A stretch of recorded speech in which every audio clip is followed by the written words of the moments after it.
All right. So we're jumping now into Rise. And a lot of people know us for doing the Rise movement. Um, there may not be a lot of clarity. They're like, oh yeah, they just minister to creatives. So yeah, that's what they do. And we've heard about them, and we do like events and things like that. And God has blessed those events, and they've been like really big events, and it's awesome. We reach a lot of people.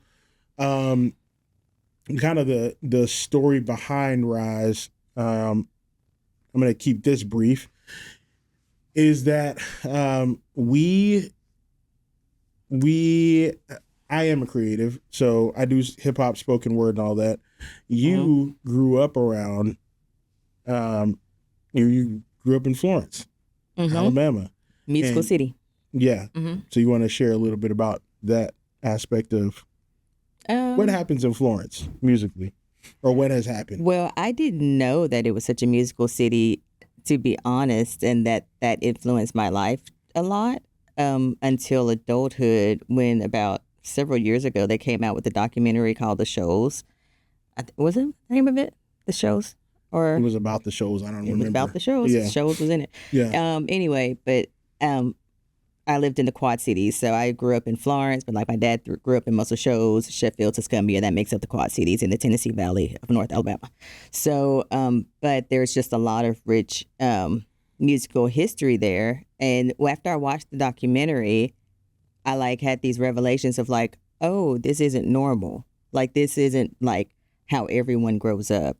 And so I always grew up around people, like around creatives. Like in my family, lots of singers, either are dancing, or I don't know a lot of dancers back home, as far as choreography and things. And I was just around that all the time.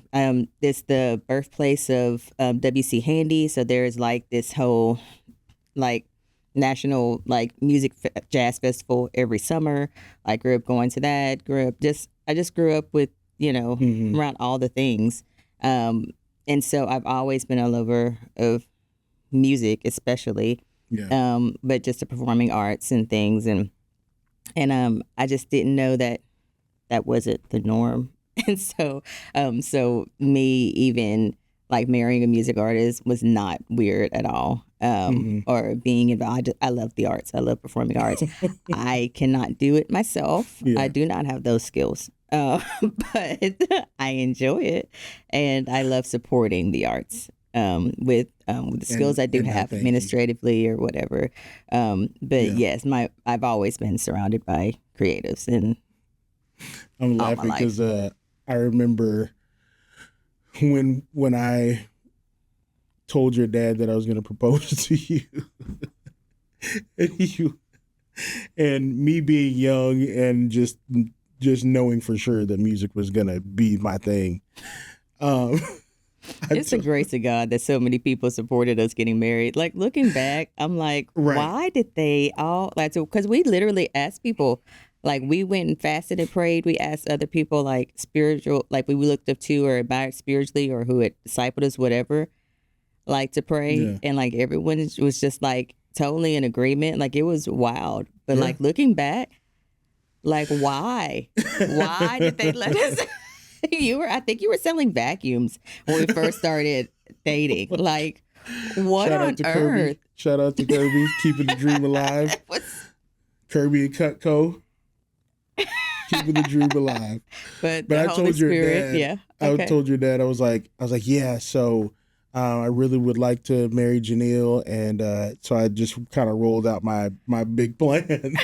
I was like, so I'm gonna be doing music, and he was like, he said, it's okay, and I was like, he's like, it's okay. And I was like, okay. And I don't know if he was trying to console me or give me his blessing. I don't know which one it was, but he said it was okay. So that was the Holy Spirit. He's a man of God. He was letting the Spirit speak through him. Yeah. It did make a lot of sense. Yeah. but we grew up around creatives and creativity, and my family was very creative. I didn't grow up around cousins and uncles and all that kind of stuff because, again, Military family. military family. So And I grew up with dozens yeah, of aunts and uncles yeah, and so cousins. my thing with creativity, it just kind of it happened in my natural, in my family. My sisters, mom, dad, even my brother can sing. There was that aspect of it. My mom wrote poetry, and she was making ceramics and all of these different kind of things. Very creative. And so we both have that in common, as far as growing up around creatives and having a love for just creativity in general. Mm-hmm.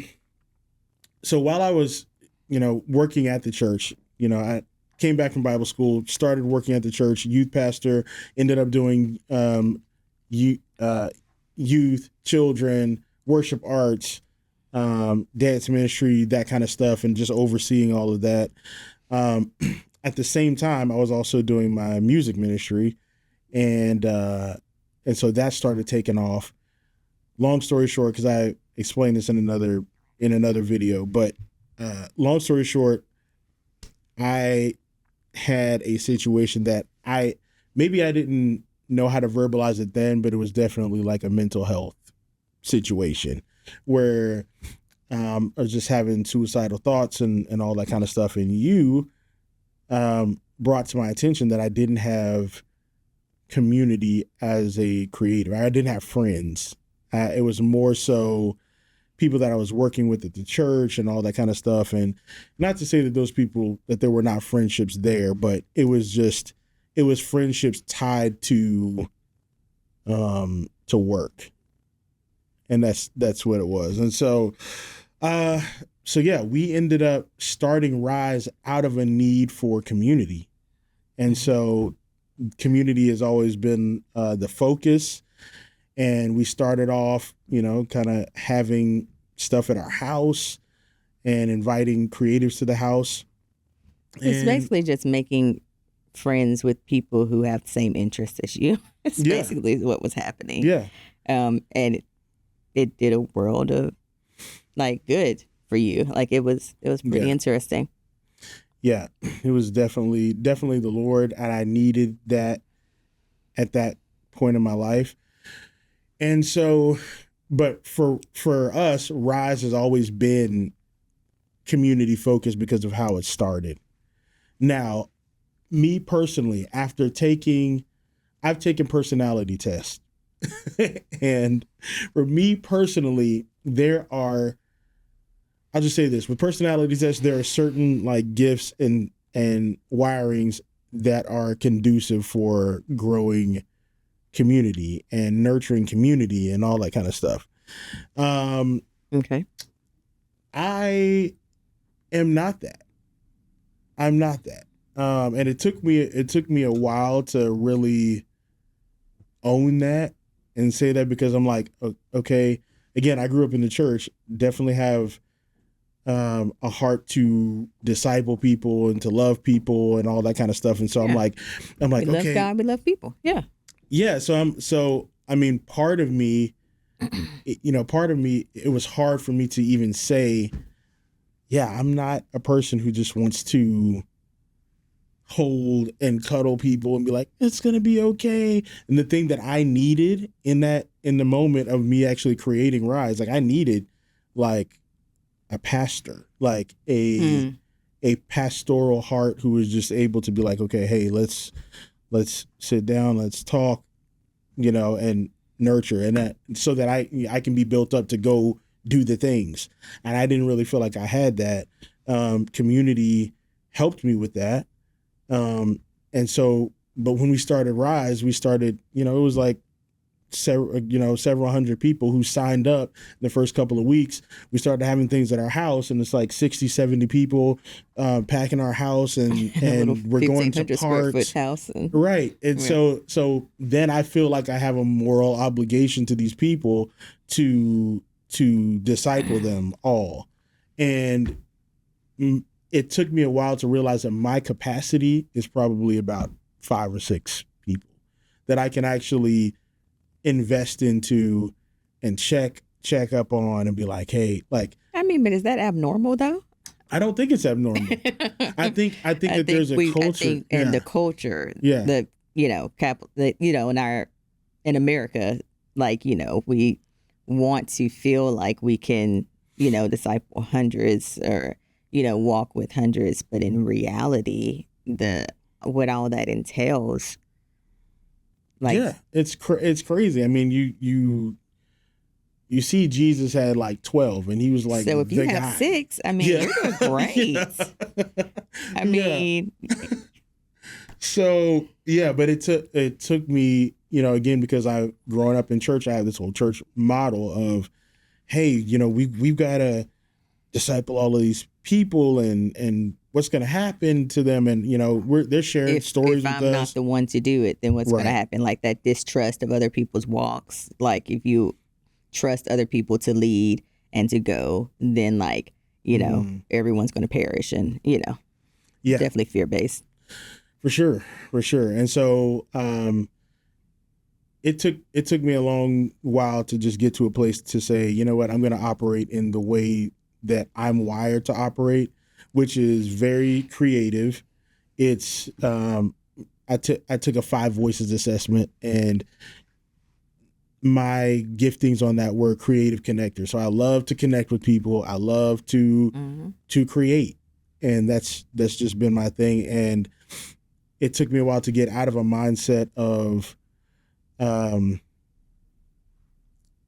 how do I say it? It took me a while to get out of a mindset of religious duty, and just to be free to say, okay, I'm going to operate in the way that God's wired me to operate in.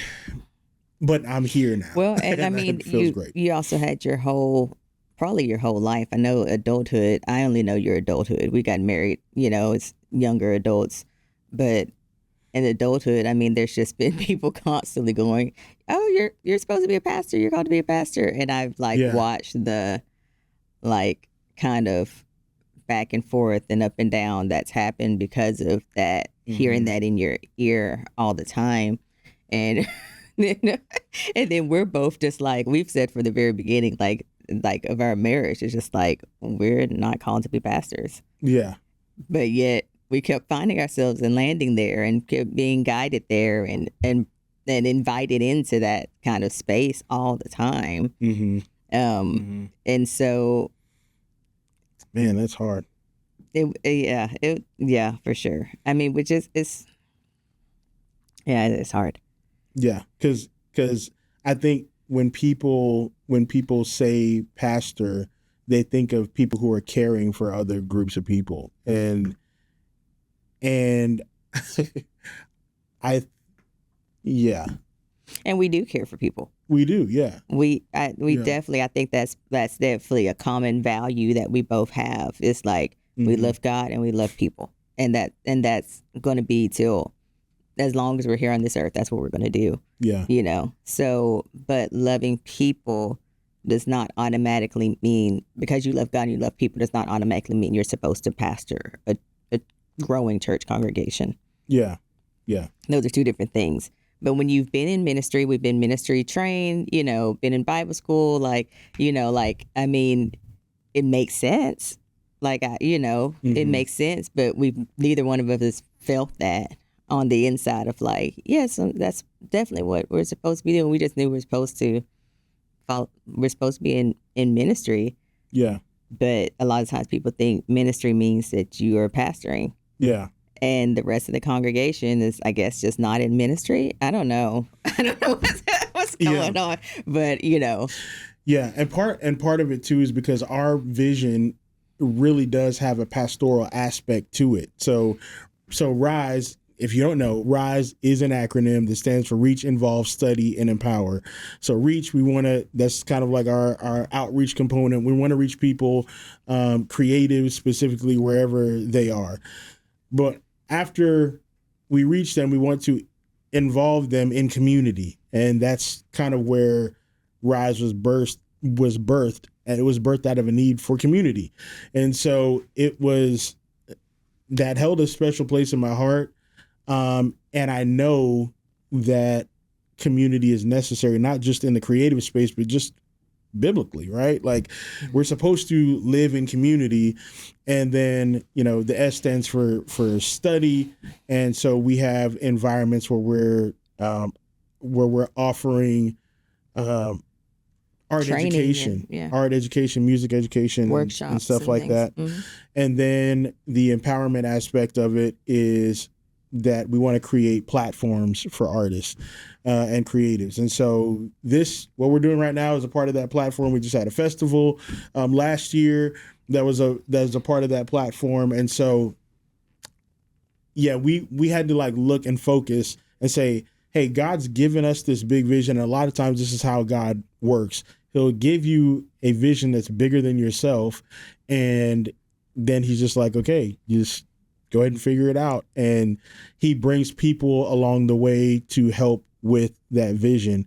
And so I think for us, and I think it's kind of an Achilles heel for us, is like we generally try to do things ourselves and without bringing in a lot of other people. We're growing now. I think the festival really stretched us to bring in other people because it wasn't going to happen without other people jumping in.